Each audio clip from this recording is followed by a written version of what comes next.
Wondershare Fillmore.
Bắt nó ngồi trả lời tin nhắn mẹ tán phét tán chuyện, thời gian đéo ra, đúng không?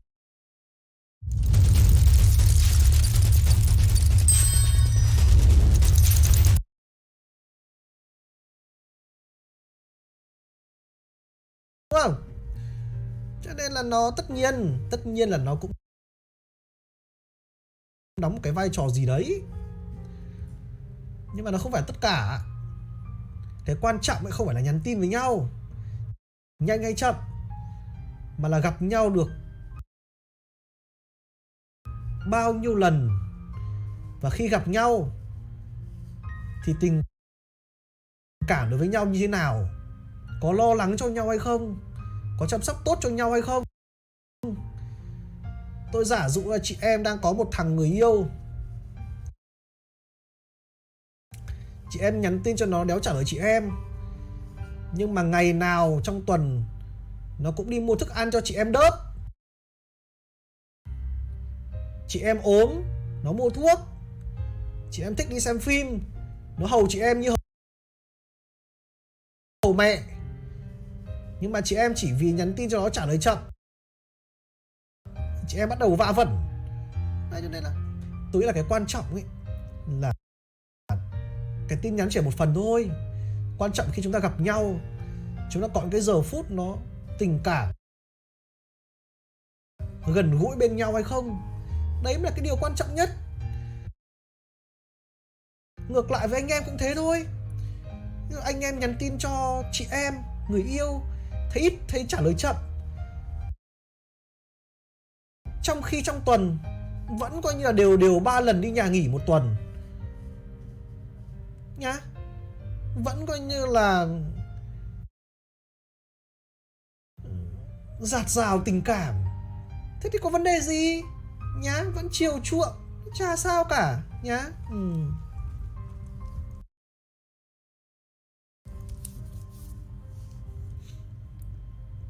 Anh em có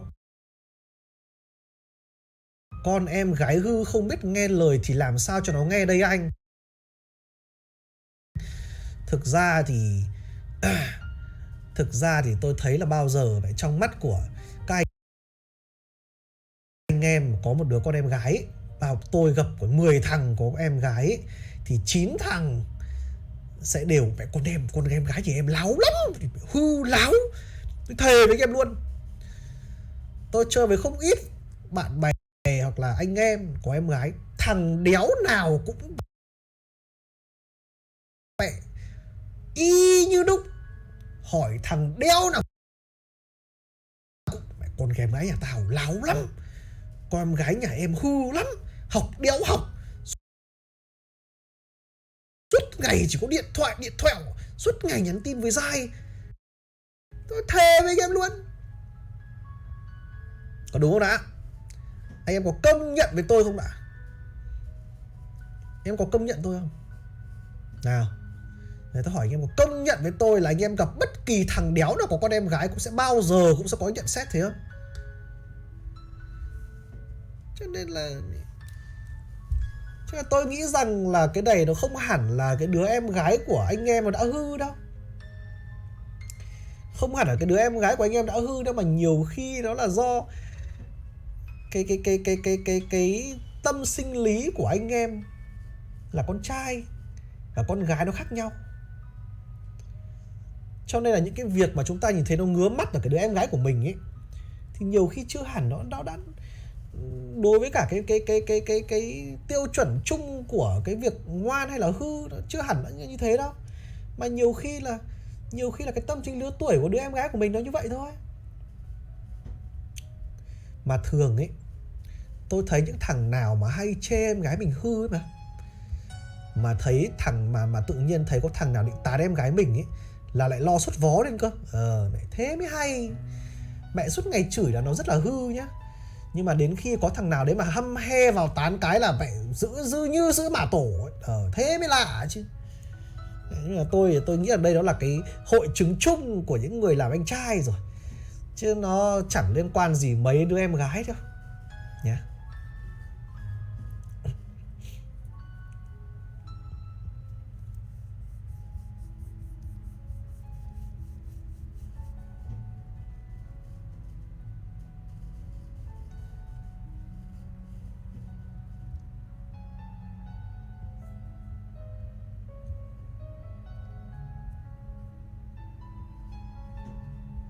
Có thằng nào tán em gái mình sốt VL, đúng rồi, chuẩn luôn. Mà tôi không có em gái, tôi không biết cái cảm giác đấy, nhưng mà tôi nghĩ cũng cay chứ nhỉ.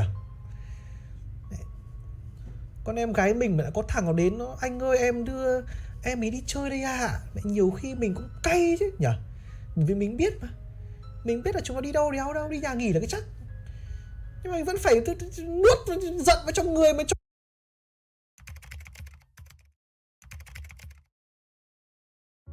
Mẹ ơi, mẹ có xin cho nó đi đấy chứ bây giờ làm nào, đúng không? Cho nên là tôi biết, tôi thấu hiểu.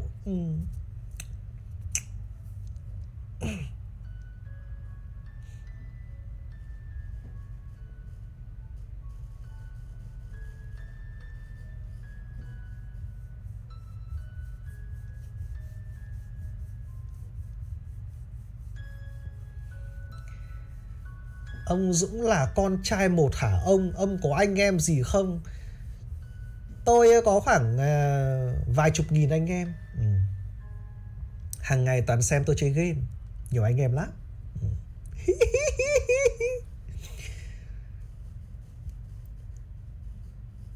Cái gì? Em học đại học năm thứ 2, có đi làm thêm và đang nợ 8 triệu thì không nên có bạn gái đúng không anh? What the hell? Đéo thể hiểu nổi. Tôi đọc đến một nửa câu hỏi, tôi đã đinh ninh ra như này. Anh ơi, em đã học đại học, em nợ 8 triệu, em có nên đi làm thêm hay là em có nên cày tiền để trả nợ không anh? Thế đéo đọc về sau là em có nên có bạn gái không anh? Đéo hiểu, liên quan đéo với nhau luôn, thề luôn. Đéo hiểu.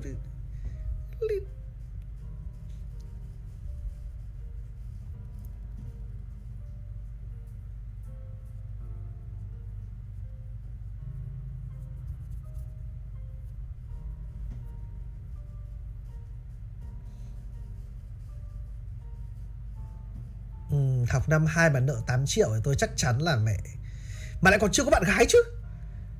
Mẹ chưa có bạn gái mà mới học năm thứ 2 mà nợ 8 triệu thì chứng tỏ là báo nhà rồi. Có nguy cơ báo nhà đấy nhá. Xem thế nào. Có nguy cơ báo nhà đấy, xem lại nha. Chứ nếu mà có bạn gái mà nợ 8 triệu thì còn có thể hiểu được là có khi nhiều khi là vay tiền đi mẹ để hầu bạn gái, chứ lại còn nếu có bạn gái thì tôi nghi lắm. Rồi mẹ nô đề cờ bạc rồi. Báo tử đầu lâm sung rồi.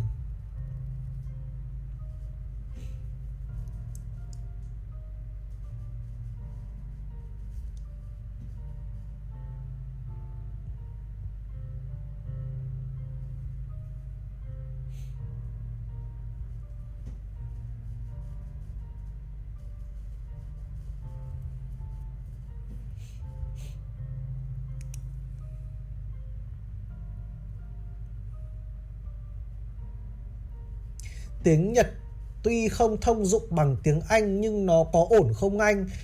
Nếu mà anh em xác định là anh em học cái thứ tiếng nào đấy mà nó để anh em đi làm ấy nhá, để kiếm tiền ấy, thì nếu mà anh em học tiếng Nhật ấy, đây tôi đang nói là tại sao tôi phải dùng cái là nguyên nhân anh em học tiếng gì để cho anh em đi làm, bởi vì là nhiều khi anh em học chỉ vì thích thì tôi không cản được.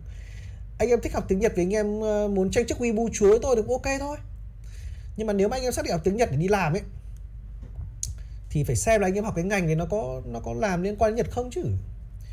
Thí dụ như anh em đang học cái chuyên ngành về một cái chuyên ngành gì đấy mà sau này ra là anh em đã có mục tiêu là anh em làm việc ở trong công ty của Nhật, hoặc là anh em sang Nhật anh em làm việc, hoặc là anh em sang Nhật xuất khẩu lao động, hoặc bất kỳ cái gì đấy có liên quan đến Nhật thì anh em đã học, đúng không? Thế còn nếu mà thì cái thứ tiếng nó mới phát huy công dụng được. Tiếng Anh thì nó là cái ngôn ngữ phổ thông mà tôi chả nói làm gì rồi, đi đâu anh em cũng có thể nói tiếng Anh được. Nhưng mà một khi là cái ngôn ngữ mà theo kiểu như tiếng Nhật hay tiếng Nga hay tiếng Hàn thì cái công việc mà anh em hướng đến ấy nó phải phát huy được cái ngôn ngữ đấy chứ, thì nó sẽ tốt thôi, cái gì đâu.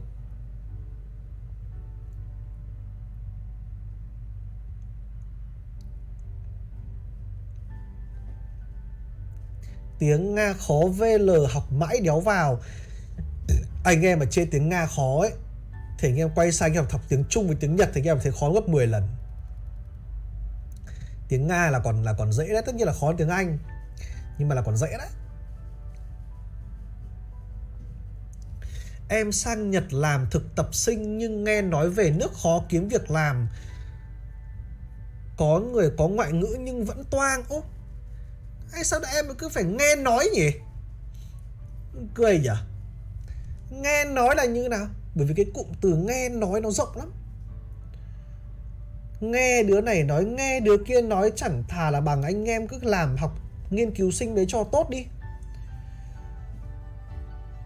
Nghe ai? Mẹ nghe chúng nó có mà bán thóc giống rồi mà ăn. Đéo cần biết thằng nào con nào nói gì. Bố cứ biết là bố làm thực tập sinh hay là bố làm nghiên cứu sinh bên này, bố làm tốt nhất có thể, bố chăm chỉ nhất có thể, bố đéo lười, để bố có được cái chứng nhận nó ok chuẩn chỉ, thì bố sẽ có hai đường đi. Đường đi thứ nhất là bố sẽ được công ty bên Nhật giữ lại làm việc.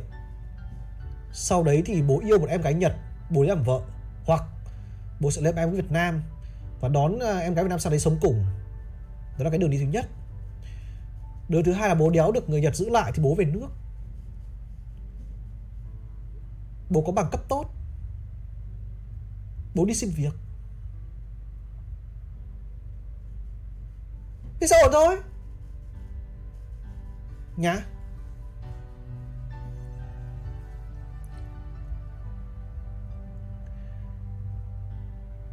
Em lớp 6 bỏ học và giờ học tiếng Trung có tương lai không anh? Ô, cái việc em bỏ học từ lớp mấy nó chả liên quan đéo đến cái vấn đề là em học tiếng gì cả. Học tiếng gì chả được.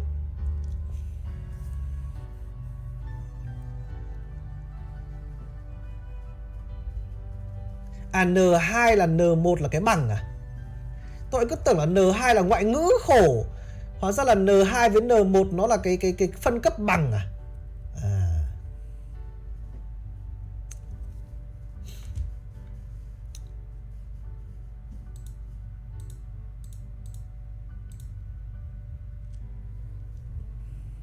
Mấy thành phần spam hỏi va vẩn tôi cho bay luôn nhé. Không va vẩn.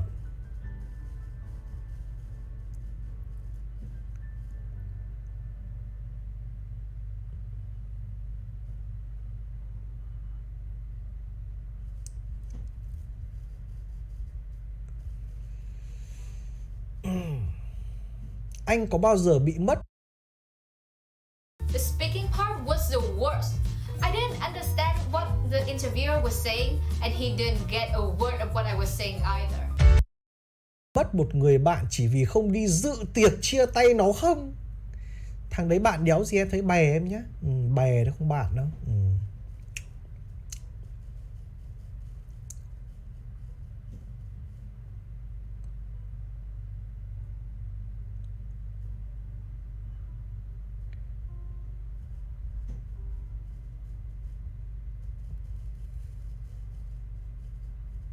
Làm sao để tìm được một người bạn tốt á?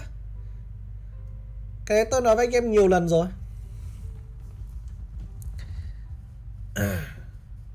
Nó là cái may mắn. Nó nhiều khi là cái may mắn đấy anh em ạ. Nhiều khi trong đời chúng ta có cái thời điểm chúng ta gặp được một cái người nào đấy mà họ rất là phù hợp với mình, về cả quan điểm sống, về cả sở thích, rồi có thể chia sẻ với nhau những cái thứ mà không chia sẻ được với cả những người khác. Đó là cái điều may mắn thôi. Tôi không thể nào tôi nói với anh em mà làm thế nào anh em có được cả. Bởi vì nếu như tôi mà có thể giải nghĩa được cho anh em cái bài toán là có được bạn tốt ấy, thì tất cả mọi người trên cái hành tinh này đều có bạn tốt hết, đều có bạn thân hết, đúng không? Mẹ làm gì có bài toán nào. Nó nhiều khi là sự may mắn thôi. Nhiều khi là sự may mắn, nhiều khi là cái duyên đấy. Nhiều khi là cái duyên thôi, chứ còn không có lời giải nào cả. Làm gì có lời giải.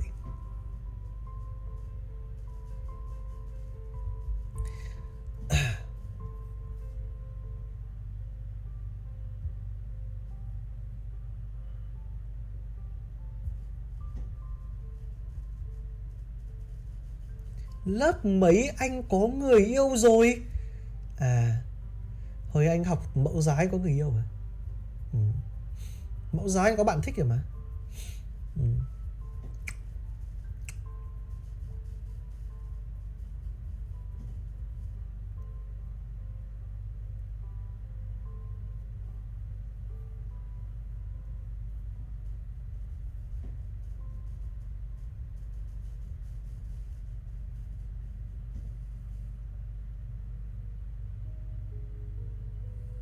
Em quen bạn gái gần 10 năm, gia đình và bạn em hối nhưng em thì chưa muốn.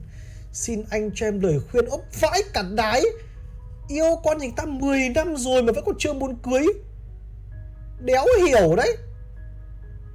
Anh em tiền đạt đúng không? Còn tiền đạt không? Đéo mẹ. Mày anh em bị người ta dành đến 10 năm thanh xuân để yêu đương anh em. Anh em đéo cưới anh em định đợi đến bao giờ? Em chưa muốn con kẹt. Mẹ lại văn. Em đéo muốn thì em nói mẹ ra cho nó nhanh. Em chưa muốn. Chưa cái non. Chết.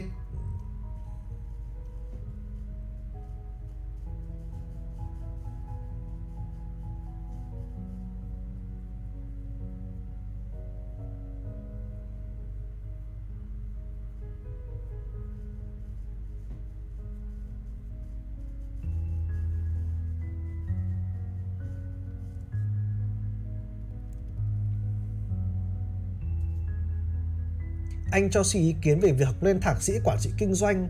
Qua Tết em sẽ đăng ký tốt mà.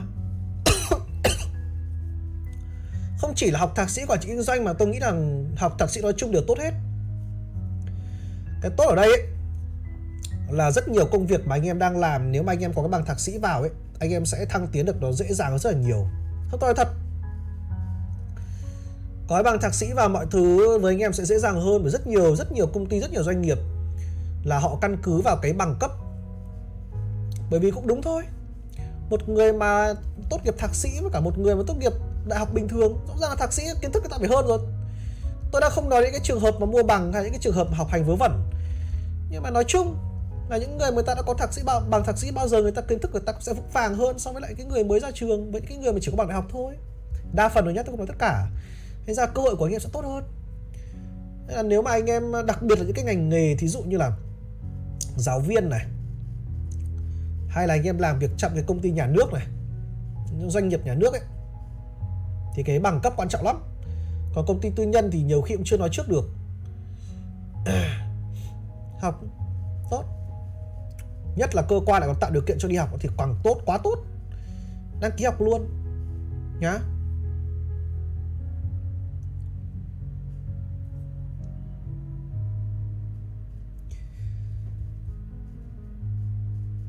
Em học đại học năm thứ 2 đang phân vân giữa học tiếp và nghỉ ra học nghề, bởi chỉ thích game và thể thao nên không biết em có nên học tiếp không. Ôi rồi ai chả thích game em ơi. Ôi rồi ôi, em lại mẹ học nói câu là em đang muốn nghỉ học để ra học nghề bởi chỉ thích game. Học nghề liên quan đến gì thích game? Em học nghề thì anh cũng ủng hộ thôi, nhưng mà nó chả liên quan gì đến việc em thích game cả. Em cảm thấy em học đại học mà em cảm thấy em không vào, em muốn học nghề tốt thôi. Bây giờ xã hội đang thừa thầy thiếu thợ. Học nghề mà bây giờ mà từ tay nghề của anh em cao rồi, sau này tôi thật với anh em luôn, anh em chả kém thằng con nào luôn. Tôi biết rất nhiều anh em coi như là chỉ học nghề, tôi chỉ đúng là làm nghề đấy.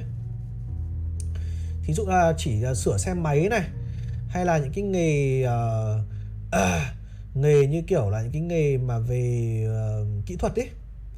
Anh em đi làm vài năm xong là tự mở công ty, tự mở doanh nghiệp riêng, ở nhà buôn bán máy móc, tốt lắm, cuộc sống ổn thỏa. Mặc dù trưởng thành từ cái người công nhân thôi, ổn thỏa lắm.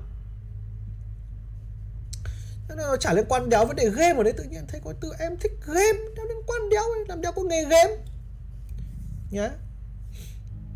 Bao nhiêu tuổi thì hợp lý để lấy vợ? Đến khi nào cảm thấy lấy được rồi thì lấy. Nhưng còn bao nhiêu tuổi thì thường là tôi thật với anh em là không có mẫu số chung, nhưng mà thường là khoảng tầm xấp xỉ 30 thì anh em nên cưới. Xấp xỉ 30, tại vì sao? Vì cái tầm xấp xỉ 30 lúc đấy là công việc của chúng ta nó cũng đa phần nó cũng ổn định rồi, cưới được rồi. Lúc đấy còn trẻ khỏe, tinh trùng nó còn khỏe, nó bơi nó còn nhanh. Thế còn tôi thật với anh em luôn, để ngoài 30 tuổi chẳng may nó bị vô sinh thứ cấp để bỏ mẹ đấy. Chưa kể nhiều anh em có thể gây thứ cấp, lúc đấy không cưới được đâu nhá. Đây là tầm 30, 29 30 gì đấy, có thể 28 được.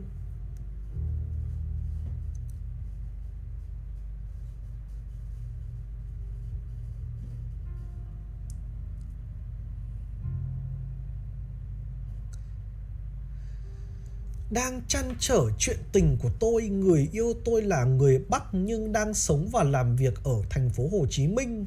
Khổ nỗi bố mẹ người Bắc không mặn mà lắm là sao? Quan trọng là hai người yêu nhau thôi, chứ còn bố mẹ thì nó cũng chỉ là một cái phần nào đấy thôi mà. Đặc biệt là người yêu anh em lại còn đang làm việc ở trong thành phố Hồ Chí Minh cùng với anh em thì lợi hại quá rồi gì nữa. Bố mẹ nào quản được. Quản nhiều xách cái bụng về cho cái thì đồng ý ngay. Lúc đấy thì coi như là binh bại như núi đổ. Thật với anh em luôn, thề với anh em luôn.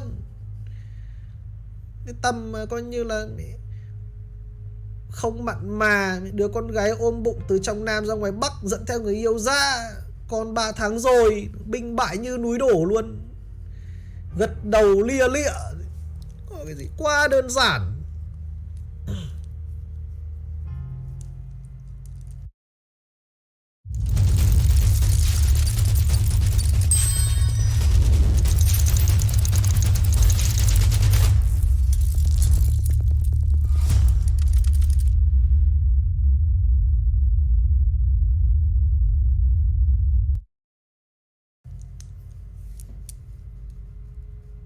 Lại còn được sống, lại còn đã sống, lại còn ở thành phố Hồ Chí Minh với nhau rồi thì quá sướng còn gì nữa. Tôi tưởng là anh em khó khăn như nào, thí dụ như là Thí dụ như là ở anh em ở ngoài Bắc, người yêu cũng ở ngoài Bắc, mỗi lần đến chơi là có nhiều bố mẹ người yêu ra xua đuổi, hoặc là mặt nặng mày nhẹ, hoặc là mắng chửi, hoặc là thế này thế khác, hoặc là người yêu coi như là khóc lóc hàng ngày bởi vì là cứ về nhà gặp bố mẹ là bị bố mẹ cằn nhằn đéo cho yêu. Thì còn được.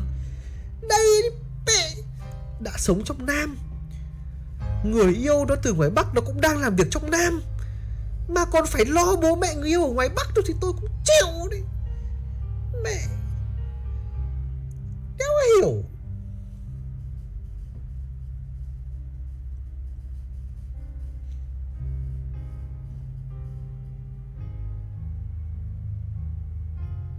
Anh Dũng ơi, sao da anh trắng với mịn màng vậy? Thường anh quay tay xong anh hay bôi hết lên người em ạ.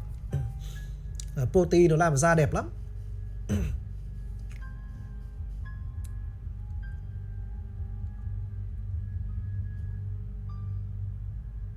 Em có một thằng bạn thân nhưng cách nó nói chuyện với cha mẹ của nó hơi hỗn láo. Em làm thế nào để nó bớt hỗn nhưng vẫn giữ được tình bạn? Ôi dồi. Mẹ. Trong những cái tình huống khó khăn là hay xuất hiện một cái thằng bạn thân với lại con bàn bên. Vậy thằng em chơi cùng.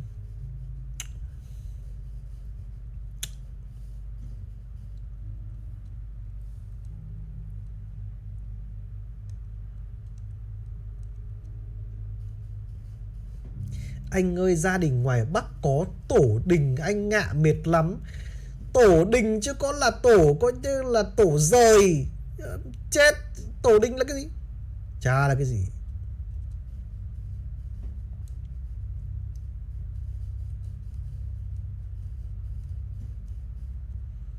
Để anh em phải hiểu là khi mà người yêu anh em mà đang sống xa nhà, làm việc ở cùng thành phố với anh em, trong khi bố mẹ người yêu ở tít tịt tận đâu, là anh em đã may mắn hơn gấp khoảng tầm mấy triệu anh em ở trên cái đất nước Việt Nam rồi nhá.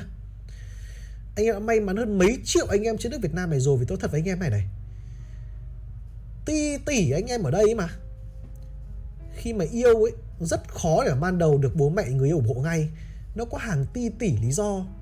Có thể là vì anh em chưa có công việc làm, có thể là vì coi như là nhìn anh em đéo được cao giá đẹp dai, hoặc là có thể là bên nhà gái chê là bởi vì là gia đình coi như là không môn đăng hộ đối, hoặc là thậm chí đơn cử chỉ vì là nhìn đéo ưng mắt, nhìn cái mặt thằng đấy nó cứ căng ngứa mắt.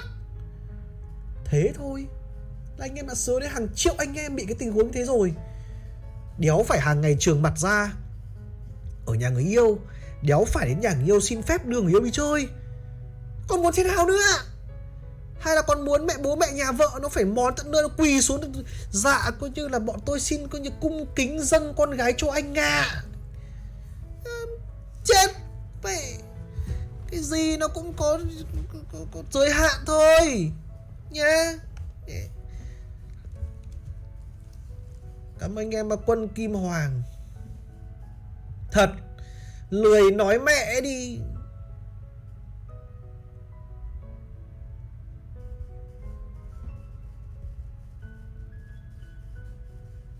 Ai à, em 2 năm nay làm bố đơn thân. Ở tuổi 25 thì phải gác bỏ thú vui của mình để cho con có được thú vui. Nhìn cũng tủi thân anh ạ. Tốt quá. Nhưng mà tôi nghĩ rằng là cũng không đến cái mức độ là gác bỏ thú vui của mình để cho con có được thú vui đâu. Gác bỏ thú vui gì? Đi chơi đêm à? Tôi nghĩ là anh em vẫn có thể duy trì thú vui của mình bình thường mà. Thì có con thật, dành thời gian cho con thật, vẫn đâu có phải là 24/24 đâu. Ví dụ như là giờ nó đi học thì anh em đi chơi, đâu có phải là làm gì mà phải hy sinh toàn bộ sở thích. Không phải hy sinh toàn bộ sở thích đâu. Đúng là tôi công nhận là anh em sẽ phải hy sinh một số thứ, đặc biệt là cái quỹ thời gian của anh em. Thí dụ như là có vợ chẳng hạn, thì vợ có thể là trông con trong lúc chúng ta đi chơi, đi bời, hoặc là chúng ta đi đâu đấy. Còn bây giờ không có vợ thì cái khoảng thời gian đấy rõ ràng chúng ta phải bên con, đúng. Cái điều đấy rất đúng, rất chuẩn, rất tốt. Nhưng mà không có nghĩa là chúng ta không có thời gian nào. Làm gì mức độ thế? Làm gì mức độ thế? Anh em vẫn có thể coi như là có những cái niềm vui bản thân mình được mà.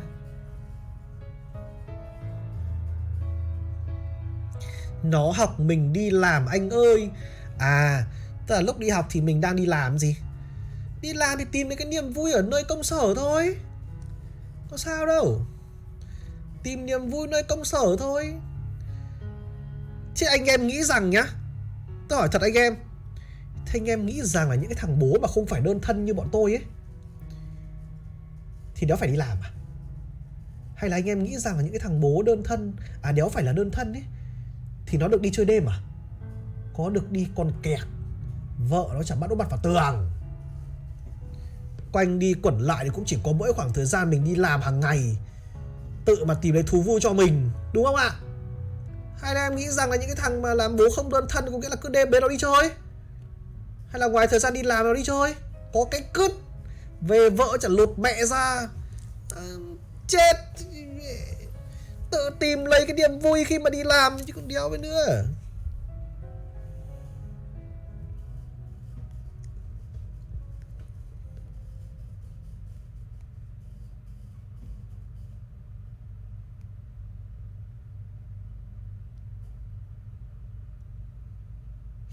Lười nói mẹ đi.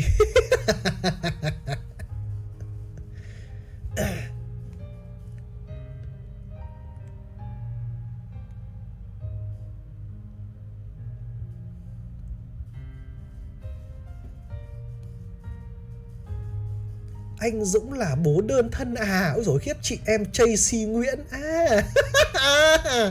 Kinh quá nhỉ. Chị em Tracy Nguyễn chắc đang dây le và tưởng tượng tôi là bố đơn thân.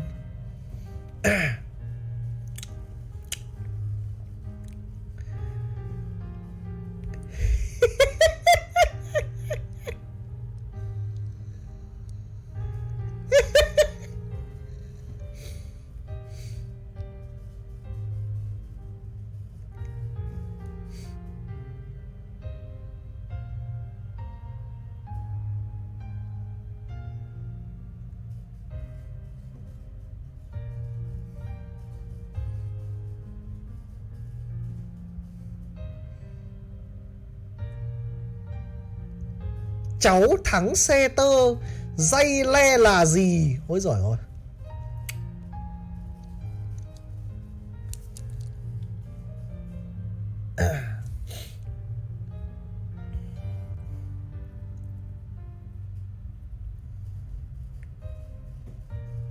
Đúng rồi, dây le là em của dây Sơn. Em bán quán cơm, có khách nói con người ta học bác sĩ cứu người, còn cơm chả có ích gì cho dân. Ấy da, mẹ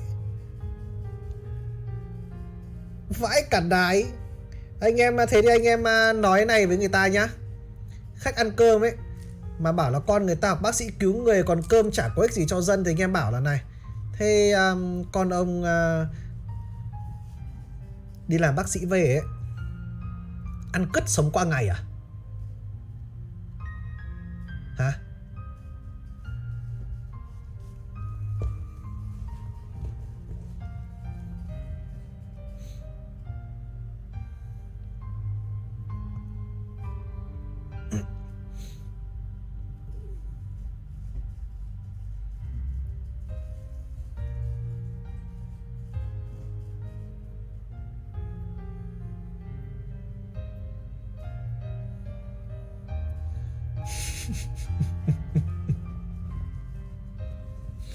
Em muốn làm diễn viên và muốn thi vào sân khấu điện ảnh thì nên làm gì để thuyết phục bố mẹ anh ơi?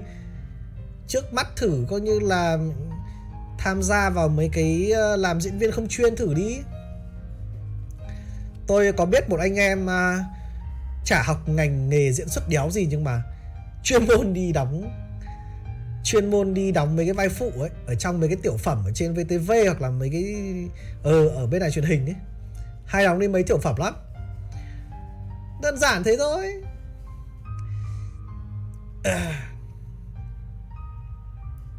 Với lại nói gì thì nói là anh em mà muốn đi theo cái ngành diễn xuất thì ít nhất là anh em cũng phải diễn xuất cũng giỏi đã. Thí dụ như ở trường, ở lớp thì cũng đã từng tham gia diễn kịch, hoặc đã từng tham gia coi như là những cái hoạt động ngoại khóa, hoặc là những cái thứ gì đấy nó liên quan đến cái công việc diễn xuất một tí. Chứ còn đang khơi như này mà anh em đòi đi làm diễn viên thì nghe cũng khó. Bởi vì tôi thật với anh em luôn là cái nghề diễn viên này nó bấp bênh lắm. Nó bấp bênh lắm. Không phải là nó cứ đẹp như anh em nghĩ đâu.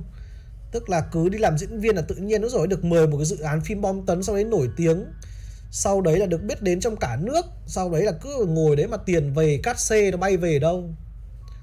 Làm nghề diễn viên nó có rất nhiều diễn viên coi như là làm cả đời nhưng mà chả giờ được ai nhớ đến, suốt ngày đóng mấy cái vai phụ không sướng đâu.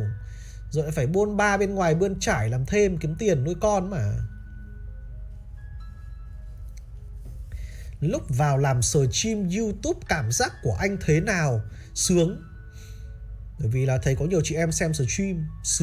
Sướng chứ. Anh em cứ tưởng tượng như này.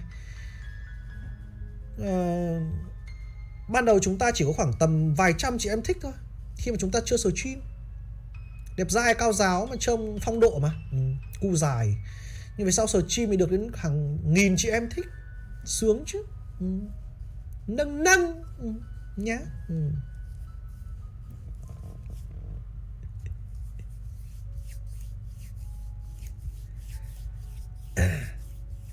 Anh có lừa dối anh em điều gì không? Lừa vậy tôi thật với anh em. Ôi dồi, anh em Nguyễn Thanh Pha hỏi tôi anh có lừa anh em điều gì không. Bây giờ mà liệt kê được ra những cái mà tôi lừa anh em chắc là kể từ bây giờ đến tận mẹ giao thừa năm sau nhờ. Mẹ lừa anh em phải nói là lừa nhiều vãi cả đái luôn đấy nhờ anh em nhờ. Anh em nào mà xem stream lâu tôi lâu rồi anh em mới biết nhờ. Thằng Dũng này mà đéo lừa anh em thì đéo phải thằng Dũng. Thôi được rồi.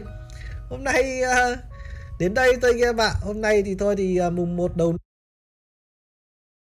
Anh em không thích thì thôi. Anh em không thích thì thôi, chúng ta chơi game mà. Rồi ngày hôm nay chúng ta quay trở lại, mời tất cả các em Nonolip quay trở lại với Skyrim. Hôm qua thì chúng ta đã bi rồng rồi. Hôm nay chúng ta Skyrim thôi. Hiện tại chúng ta đã xa đến ngày 30 Tết rồi anh em ạ. Chúng ta đã xa ngày 30 Tết rồi. Giờ này đêm mai là tôi đoán là chắc là hầu hết là các anh em đang ở nhà có như thưởng thức cái giờ phút giao thừa, hoặc là có thể là đang ở ngoài chùa, hoặc đang đi đâu đấy để lễ đầu năm. Thế thôi thì ngày 30 Tết thì cho tôi chúc trước các anh em ở đây, đấy là cái ngày cuối cùng của năm Hợi, của năm con lợn. Thì anh em may mắn và mạnh khỏe trong cái ngày cuối cùng này. Mọi thứ nó đều suôn sẻ để chúng ta có thể chào đón cái thời khắc giao thừa cho nó ý nghĩa nhất, cho nó đẹp đẽ nhất cùng với cả gia đình và bạn bè. Ok? Rồi, còn chúc anh em năm mới thì tôi phải đợi đúng cái thời điểm năm mới tôi mới chúc. Như thế thì nó mới ý nghĩa nha anh em nhá. Ok? Rồi, vào tay anh em ạ. Hôm nay nhiều việc trong một game này lắm.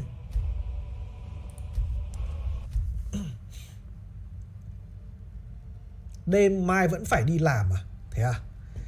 Thì thôi thì biết nào được, mỗi người một công một việc. Tôi biết là cái Tết là nhiều khi cũng có nhiều bạn, tôi không nói anh em đâu mà tôi nói nhiều, tôi biết nhiều bạn sinh viên, nhiều bạn ở ngoại tỉnh, các bạn ấy cũng coi như là chấp nhận là không về ăn Tết để ở lại thành phố vì công việc, hoặc là có những bạn quyết tâm ở lại bạn cày tiền. Bởi vì là cái Tết này nhiều khi nhiều cái dịch vụ mà bình thường sẽ không thể tìm thấy được. Nhưng mà nhờ có những cái bạn mà hoặc là những anh em ở lại đây để cày tiền để tiêu Tết sau Tết, cho nên là tôi biết là có nhiều anh em như vậy. Thôi thì cũng chúc anh em coi như là nếu mà có ăn Tết xanh nhà, hoặc là có không chào ra cái thời khắc giao thừa cùng với gia đình thì cũng chúc tất cả anh em mạnh thôi nhá. Sức khỏe mạnh. Làm Tết lương nhân 3 à? Thế à? Tôi đang ở đâu đây? Ôi rồi, là nhớ rồi. Ôi rồi. Từ từ tôi tắt Unity đã. Tổ sư lại làm nào ăn tát được bây giờ? Chết mẹ, đéo ăn tát được. Đi. Làm nào ăn tát được bây giờ? Mẹ nó chứ. Cái game này nó khó ăn tát lắm. Anh em từ từ, thế thì có khi là tôi phải thoát game ra anh em nhá. Tắt Unity thì đéo tắt được ở ngoài này. Ăn tát đéo ăn tát được. Mẹ có cái cách nào ngoài ăn tab mà chúng ta có thể thoát ra khỏi màn hình? Tôi ấn nút Windows rồi đéo được. Có cái nút nào chúng ta có thể ra ngoài được không? F4 là thoát game thì không nói. Ăn tab rồi này. Có cái nút nào không? Ctrl cộng shift à? Rồi, để thử xem nào. Still here. Đúng, chuẩn. Căn chôn ship đúng rồi. Cảm ơn anh em. Căn con nhà bạn chôn ship, đúng rồi. Con vợ tôi đâu rồi? I'm still here. Where's my vợ? Hôm trước vừa lấy vợ xong vợ đâu rồi? Mẹ. Vợ tôi đâu rồi? Tôi đéo biết đâu em giả tôi vợ đâu? Mẹ hôm trước vừa mắc cho bikini ngon vãi lờ vợ đâu? Mẹ rồi chiếc bikini ngon vãi đái mẹ đi mua mất bao tiền.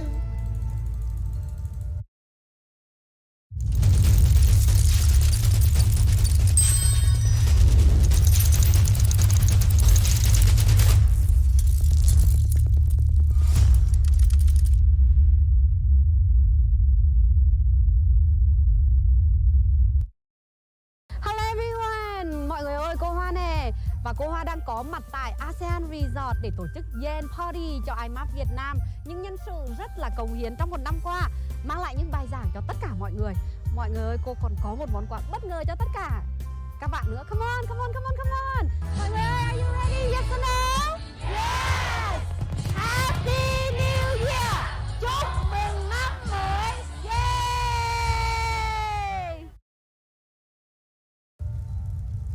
Where's my vợ?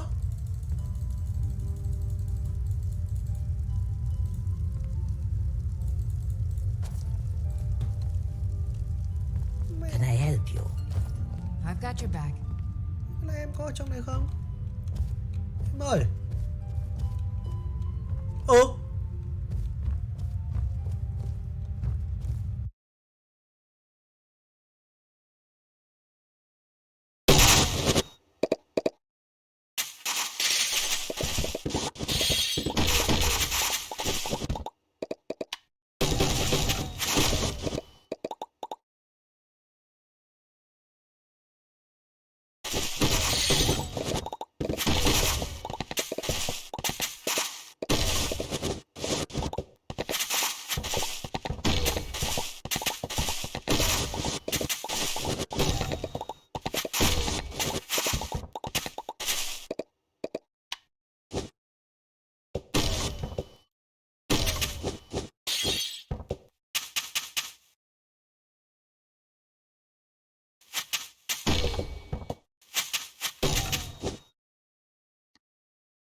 you